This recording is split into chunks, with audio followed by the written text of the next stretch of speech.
احمد و نصلی علی رسول الکریم اما بعد فاعوذ باللہ السمیع العلیم من الشیطان الرجیم بسم اللہ الرحمن الرحیم۔ روزے دار کے لیے اللہ کے ہاں انعام و اکرامات کیا ہے؟ صحیح مسلم کی حدیث ہے، رسول اللہ صلی اللہ علیہ وسلم نے ارشاد فرمایا، ابن آدم کی ہر عمل کو اللہ سبحانہ و تعالی ہر ایک نیکی کو 700 نیکیوں تک لے جاتے ہیں۔ پھر آگے آپ نے فرمایا کہ الا الصوم، سوائے روزے کے، کیونکہ اللہ سبحانہ و تعالی ارشاد فرماتے ہیں الصوم لی وانا اجزی بہ، روزہ آدمی میرے لیے رکھتا ہے، اس کا اجر اور اس کا ثواب بھی میں ہی دوں گا۔ ایک ایک سیکنڈ کی بھوک، ایک ایک سیکنڈ کی پیاس، ایک ایک سیکنڈ کی تکلیف، اس کا حساب فرشتے نہیں کر سکتے، اس کا حساب صرف اللہ سبحانہ و تعالیٰ خود ہی کر سکتے ہیں۔ اسی لیے فرمایا کہ روزہ میرے لیے ہی رکھتا ہے، لہذا میں ہی اس کا اجر دوں گا۔ اور اللہ نے بھی آگے تھوڑی وضاحت کی ہے کہ انہ یدع طعامہ وشرابہ من اجلی، کہ اس نے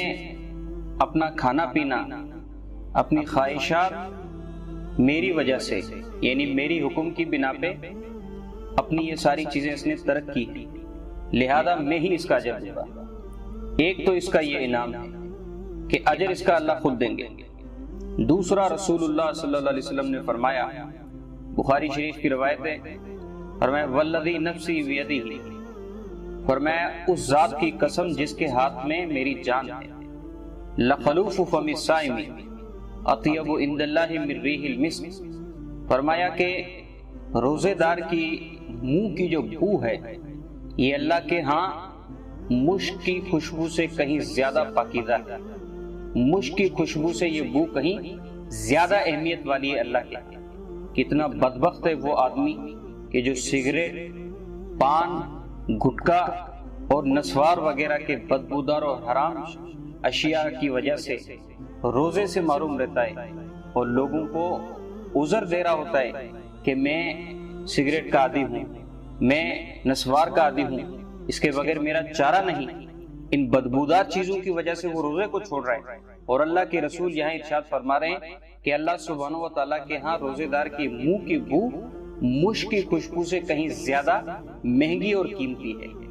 تیسرے مقام پہ جو روزے دار کے لیے اللہ سبحانہ و تعالیٰ نے انعام اور اکرام تیار کیا ہے وہ یہ ہے، اللہ کے رسول علیہ الصلوۃ والسلام نے فرمایا للصائم فرحتان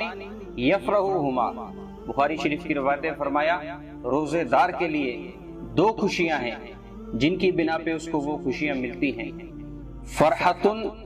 بفطر صومہ، فرمایا کہ ایک خوشی اس کو روزہ افطار کرنے کے وقت ملتی ہے کہ بھوک اور پیاس برداشت کرنے کے بعد جب وہ اللہ کی نعمتیں کھاتا ہے، جب وہ اللہ کی نعمتوں کو استعمال کرتا ہے، اس کے جسم کو جو فرحت اور توانائی ملتی ہے، فرمایا یہ روزے دار کے لیے خوشی کا باعث ہوتی ہے، اور وہ اللہ کا شکر ادا کر رہا ہوتا ہے کہ یا اللہ تیری توفیق سے آج میں نے ایک روزہ پورا کر لیا۔ ایک یہ خوشی ہوتی ہے۔ وَفَرْحَةٌ اِذَا لَقِيَ رَبَّهُ فَرِحَ بِصَوْمِهِ، فرمایا دوسری خوشی جب روزے دار قیامت کے دن اللہ سے ملے گا تو روزے کا اجر و ثواب دے کے روزے دار اپنے روزے کی وجہ سے اللہ کے ہاں خوش ہو رہا ہوگا۔ تو اللہ سبحانہ و تعالیٰ نے اس روزے کی بنا پہ آدمی کے لیے جو اللہ نے انعام و اکرام تیار کیا ہے، یہ انعام و اکرام روزے دار تبھی حاصل کر سکتا ہے جب وہ صرف اللہ کی رضا کے لیے، جب وہ صرف اللہ کے حکم کو